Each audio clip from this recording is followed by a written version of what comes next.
Looking to improve your squad on Ultimate Team? Visit iggm.com for safe and reliable coins with the link in the description. Use my promo code NA to get 5% off. What's up, guys? For this video, we're going to be talking about obviously the best custom tactic in the game, the 4-2-1-3. And to be honest, this is one of those formations that is so good, it's to the point where I don't even want to play it because it feels like a cheat code effectively. It feels like, I don't know, it feels like if you play this formation, you're just a bit boring, to be honest. It's really just that good, and I'm surprised that people are saying that it's been patched, post-patch it's not been good. Guys, that's just not true. Gameplay might be different for you guys, it might be servers, just things like that, but I was playing this earlier and it's still good as ever. If anything, it's better than ever. That's kind of a lot to do with the FIFA community. A lot of it is basically like a hive mind where if one person says something, then everyone follows with it. So obviously that's technically what I'm doing right now, saying that the 4-2-1-3 is still good.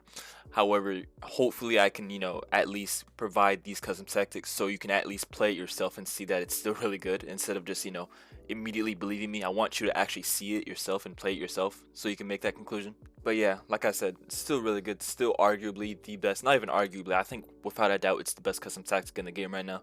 If you don't have CDMs, the 4-4-1-1 is going to be pretty good as well, which I'll have custom tactics for later this week probably. But yeah, with that being said, let's go ahead and talk about the team. And then this is what we're looking at right here, and special things to note is your cam. Please, please, please, at this stage of the game, please make sure you can get Incisive Pass Plus. This will unlock your wingers so well. As you can see right here with my Nkuku that I built recently, 13 assists, only 5 goals. I know this looks weird on a cam. I know maybe if you played FIFA last year, cams tend to score a lot more than this. However, with how cams are built, with this game, they're basically just midfielders, effectively. Now, this player is still going to go into the box. However, it's not like last year, basically. So, if you're used to last year, if you're used to your cam scoring a lot of goals, don't expect that unless you want to play with a Shadow Striker, which we're not doing for this custom tactic. But yeah, that's that. Just make sure you have Incisive Pass Plus on your cam. And then your 2 CDMs, I don't have Incisive Pass Plus, but if you can, try to get Incisive Pass Plus. If you can't, at least get the white. Speaking of which, if you can't get an Incisive Pass Plus on your cam, get the white if you can. White is perfectly fine, but the plus will, really put the nail in the coffin. I have white on Trent right here, and then plus right here on this Evo, this Ashley Young that I built a while ago. And guys, it just makes build up so much more different if you can just get the plus across the board. I said this in a previous video, but if I could get plus on every single player here, I would, like if it was possible. It just makes your passing so much more better, to be honest. But yeah, the rest of the positions are self-explanatory. I'm sure you know what a good winger looks like, a good striker, good defense with pace. But yeah, and then these are the custom tactics right here with the code I'll have in big text top right. And then before we go ahead and discuss, the contents of this custom tactic, I just want to point out real quick that if you guys need, a link for all my custom tactic codes, you can find that in our Discord server with the link in the description. And I'll also have, links to all my custom tactics, the codes for them, and you'll also have custom tactic codes from other members of my community, which I do test. So if you guys want to see custom tactics other than my own, if you guys want to see custom tactics for basically any formation, you can go find them in the link in the description. If you're not subscribed already, I'm closing in on 30k, so do so if you're not subscribed already. But that's that. Custom tactics right here, and build up style balance like always, especially with the 4-2-1-3. You're always gonna like balance, and specifically I think balance is extra important with this formation because the left wing and the right wing, the issue with those roles, or the left wing and the right wing, the issue with that position to begin with is the fact that they do a really bad job of being available at all times. So I was honestly tempted to use short passing. I just chose not to because we still need runs in behind. But balance I found is really important because if you don't use balance, if you try to use counter or something like that, you'll be in situations where your left wing and right wing, let's say you get that ball back in defense, they're gonna be behind the other team's fullbacks. Like, they're not going to be available for a pass. They're going to be too difficult to reach. It's going to make build up so much harder because you're forced to pass to your CDMs. Now, obviously, you'll notice that if you play balanced, sometimes your left wing and your right wing still is not going to be open, and that's one of the issues that this formation has. One of the flaws that this formation has compared to the 4-4-1-1 where your wingers are always open. These wingers are not always open. Sometimes you'll pass to them, the other team's fullback will reach the ball first. You're just going to have to get used to that. It means you're going to have to watch your mini-map and make sure you only pass to them when they're open. But yeah, defense approach, aggressive 91. Guys, I've been committing to 91 depth, 91 defensive approach. My defense has improved so much. I don't think there's been any any change that I've made this year that's been as effective as this. Now, I've tested 100 as a joke.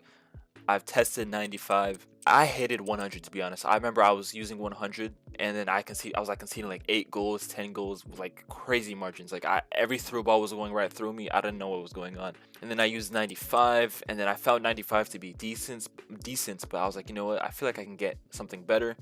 I found 91 to be the perfect amount for me. You're getting that automatic offside trap. You get a man-to-man press, and what I mean by that is with aggressive defense approach. Once you set it to aggressive, it basically changes your team's defensive AI. So every player on your team is going to be marking a player, especially your CDMs and your 4 defenders. They're going to go out of their way to mark a player. They're not going to be, sitting back, waiting for the other teams to come to them. They're going to be closing down your opposition before they even get the ball. So it just makes defending so much more easier, because this does require that you do have to be a little bit more manual in your defending. You're obviously still going to have to control certain players and things like that, but basically what I'm saying here, the gaps between your opposition's open players and your defenders are going to be really small. So you'll notice sometimes that your AI is just making tackles for you, which is crazy sometimes. But other times you're going to have to control your defense yourself, close down passing lanes. But you'll notice that your goals conceding are going down, especially when you're talking about 2 CDMs right here, which is crazy to begin with. But yeah, that's that. Let's go ahead and talk about the player roles. And first things first, your front 3, pretty self-explanatory. Advanced attack or advanced forward attack, very, very self-explanatory. There's nothing else you want to switch to, especially when you're talking about the 4-2-1-3. But there is something that you can do to your wingers, and you can set them to inside forward roaming. And I did play with this. However, personally, the one issue that I found with roaming is that, they quite literally do a lot of roaming. And obviously that sounds good, that sounds bad.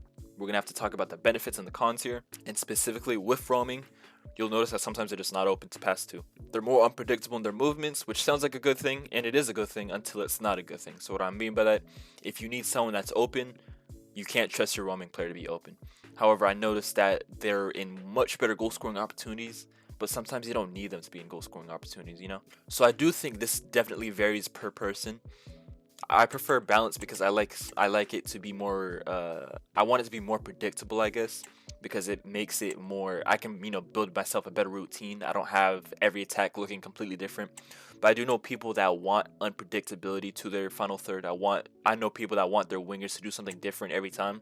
If that's how you play, then you might like roaming instead. But me personally, balance is what I wanted. I don't recommend attack at all, but roaming is pretty good. But yeah, that's that. Cam, playmaker balanced, and your 2 CDMs, deep line playmaker buildup. Guys, I love deep line playmaker buildup. It's made CDM formations much more playable for me. Now, what this does is, like I've said in previous videos, as you can see on that box, that dark green box, they will step up very high. But what they basically do is, as you know with the playmaker Cam, sometimes they don't go into the box very often, but sometimes they do, only when there's a space made for them to do so. Let's say, for example, your striker makes a run to the left or to the right, and it's like a really big run, as in like they're not even in the middle of the box anymore.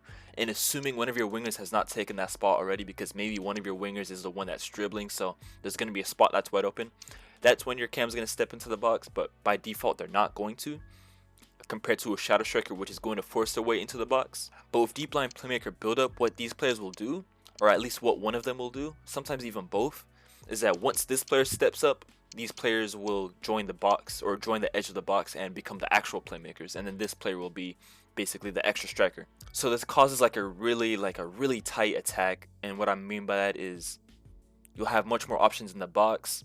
So if you've ever been in like a cutback situation, you'll notice that these players will be at the edge of the box. So if you can get players with good shooting right here, maybe even a power shot plus or a finesse shot plus. If you can get a finesse shot plus on a CDM, that'd be surprising, but if you can, they're going to be useful here. Or you could just green time it, top bins, regular shot, it'll go in if you're uncontested at the edge of the box, which these CDMs will be. Or sometimes you can just turn them into a regular playmaker, like I said, just pass to them, give them a second, watch your 3 players up front, maybe your Cam if they're in a perfect position to do so. Boom, goal scoring opportunity. For the most part though, these players are going to act not really as a triangle. They're going to act as a triangle in build-up, but it's going to be kind of like a really compact triangle, because these players are going to step up really high. And that's what I like compared to, if you use like a holding or something. Because if you have a holding CDM, then the gap between the CDM and the Cam is just going to be really big.